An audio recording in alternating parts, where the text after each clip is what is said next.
Este sábado se cumplen 10 años del momento que nos llevó a la crisis financiera global de la que todavía sentimos sus efectos, la quiebra de Lehman Brothers. En el centro de esta crisis estuvo la enorme burbuja inmobiliaria y el fraude de las hipotecas de alto riesgo, las llamadas subprime o hipotecas basura. En Estados Unidos prosperaba el negocio de las hipotecas para gente que realmente no podía pagarlas. Las entidades convertían estos préstamos de alto riesgo en títulos que vendían en todo el mundo. Las agencias de clasificación les concedían buenas notas. En la primavera de 2007 eran cada vez más las personas que no podían hacer frente a sus pagos. El 3 de abril de 2007, la entidad New Century Financial Corporation se declaró en quiebra. Era la mayor entidad crediticia de ese tipo de préstamos.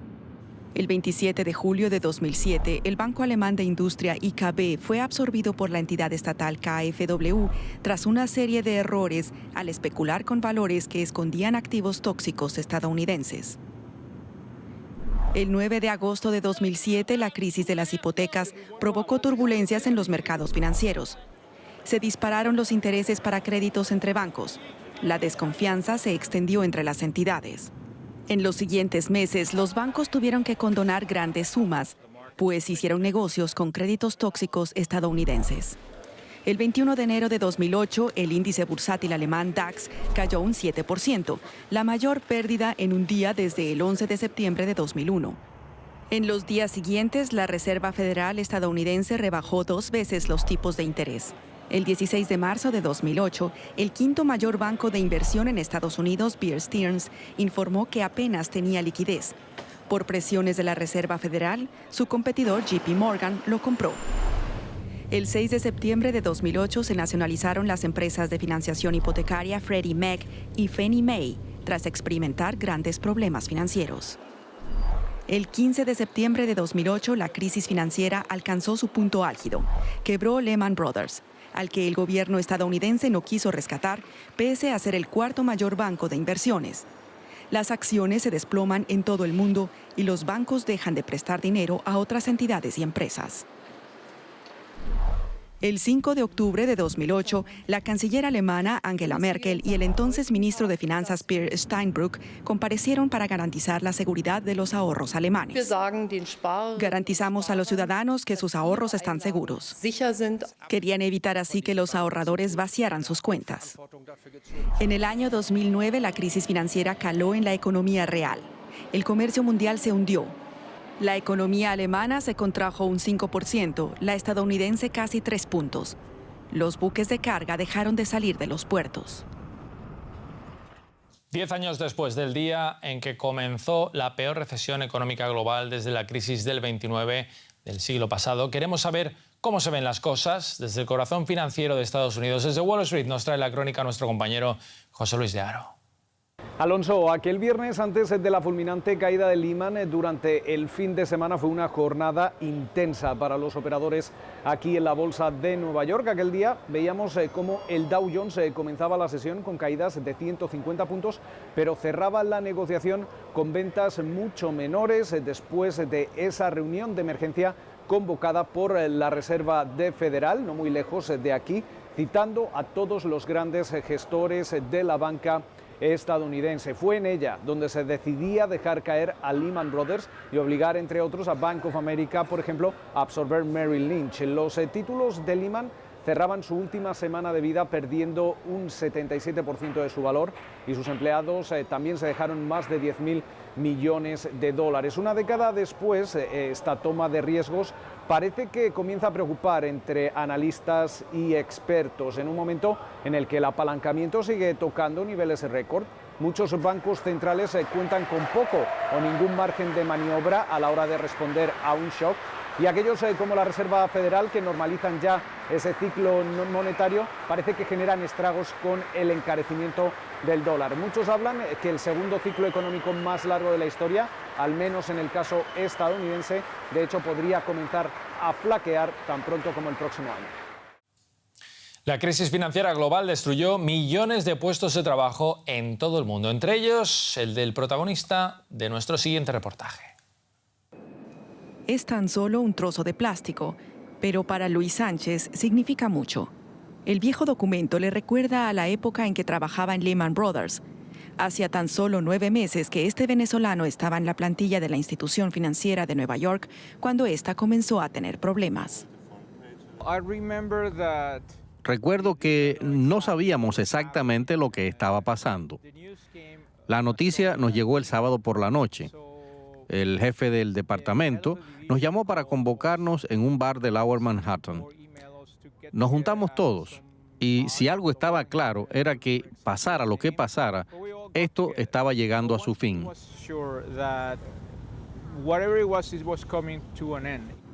Él y sus compañeros quedaron conmocionados. Sin embargo, todos se presentaron en su puesto de trabajo y trataron de tranquilizar a los clientes enfurecidos. Sánchez fue el último en salir de la oficina. Él se desempeñó como analista cuantitativo de flujos de capital en los mercados emergentes, lo que servía de base para que otros crearan nuevos productos financieros. No creo que haya sido culpa mía ni de los analistas cuantitativos, aunque algunos compañeros con trabajos parecidos al mío participaron en la creación de instrumentos financieros que no estaban debidamente regulados. En Wall Street, las transacciones vuelven a funcionar con normalidad. Las reglas del juego tal vez son ahora más estrictas. Pero como siempre, los inversionistas tratan de ganar mucho dinero con el menor esfuerzo posible. Sánchez formaba parte del engranaje. Hoy mira su antiguo trabajo con un poco de recelo. La mayor lección que nos dejó Lehman Brothers es que cualquier entidad, por grande que sea, puede caer. Lehman Brothers fracasó y creo que cualquiera puede fracasar. Hay gente ahora, en 2018, que piensa que su empresa, ya sea tecnológica, financiera, de seguros o lo que sea, es demasiado grande como para caer, pero Lehman Brothers nos demostró lo contrario. Para Sánchez, el colapso de Lehman Brothers fue un golpe bajo. Durante un año buscó trabajo en vano a pesar de sus cualificaciones como ingeniero industrial. Hoy tiene su propia empresa. Junto con un ex empleado de la Reserva Federal, trabaja en un software de aprendizaje automático con el que se puede crear criptomoneda. Hoy la crisis tiene visos de estar resolviéndose, aunque existen indicios de que el riesgo de sufrir una nueva crisis está aumentando de nuevo. La crisis financiera está superada. Los bancos fueron rescatados, salvados de la ruina con cientos de miles de millones de fondos estatales.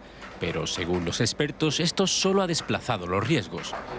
Creen que muchos estados se han endeudado demasiado para controlar la crisis financiera y bancaria. La próxima amenaza vendrá de otro lado. Será de distinta naturaleza a la que golpeó al mundo en 2008. Tiene que ver con la deuda pública de Estados Unidos y Europa. Esa es la próxima amenaza a medio plazo para la economía y los resultados podrían ser tan catastróficos o más que en 2008. En Italia, la deuda estatal ha aumentado desde 2008 del 102 al 130% del Producto Interno Bruto. Esto significa que el endeudamiento en Italia es mucho mayor que el valor de todos los bienes y servicios que produce cada año. También en Estados Unidos se ha incrementado fuertemente el volumen de deuda y en Francia el endeudamiento también ha alcanzado un nivel crítico del 68 al 96%. El Fondo Monetario Internacional calcula que el crecimiento económico se frena a partir de un endeudamiento estatal del 90%.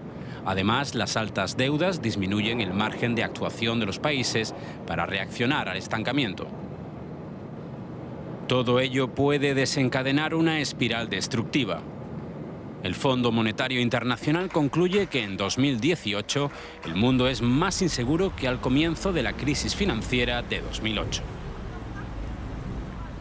Estados Unidos dejó caer a Lehman Brothers. Precisamente las consecuencias de que nadie saliese al rescate de Lehman hicieron que posteriormente se pusiesen miles de millones sobre la mesa para salvar a otras entidades del desastre. En términos financieros globales, el colapso de Lehman Brothers fue un fracaso épico. En su último libro, el economista Lawrence Ball argumenta que nunca se debería haber permitido que esto sucediera. Él defiende que la Reserva Federal debería haber intervenido para salvar la institución. Mi estimación es que Lehman Brothers habría necesitado entre 80.000 y 90.000 millones de dólares. Parece una cifra considerable, pero el banco tenía entre 100 y 110.000 millones de dólares en el tipo de garantías que la Reserva Federal aceptaba. Ball mantiene que la decisión de no rescatar Lehman Brothers provocó pánico entre las demás entidades. Finalmente, la Reserva Federal tuvo que rescatar a algunas de ellas, como Goldman Sachs y Citigroup. El economista lo justifica del siguiente modo. La Reserva Federal y el Departamento del Tesoro vieron los efectos de la quiebra de Lehman Brothers y creyeron que la situación podía acabar como en la depresión económica de 1930. Por eso rescataron al grupo AIG, crearon el fondo de rescate TARP y el gobierno compró acciones de los bancos más importantes. Ball argumenta que si se hubiera rescatado Lehman Brothers, la crisis financiera mundial probablemente habría sido menos destructiva y más fácil de controlar. 10 años después, la pregunta sigue siendo si el tiempo y la experiencia ayudarían a evitar otra crisis financiera. Hasta aquí llega este monográfico sobre el 10º aniversario de la caída de Lehman Brothers y yo me despido por hoy. Me despido hoy con un hasta pronto. Este es mi último programa como presentador de Deutsche Welle tras 6 años y quiero darles las gracias a ustedes por haber estado ahí todo este tiempo y, por supuesto, a mis compañeros de la redacción de Deutsche Welle en español. Ha sido una experiencia personal que no olvidaré. Berlín seguirá siendo mi segunda casa siempre. Vielen Dank, auf Wiedersehen, hasta la vista.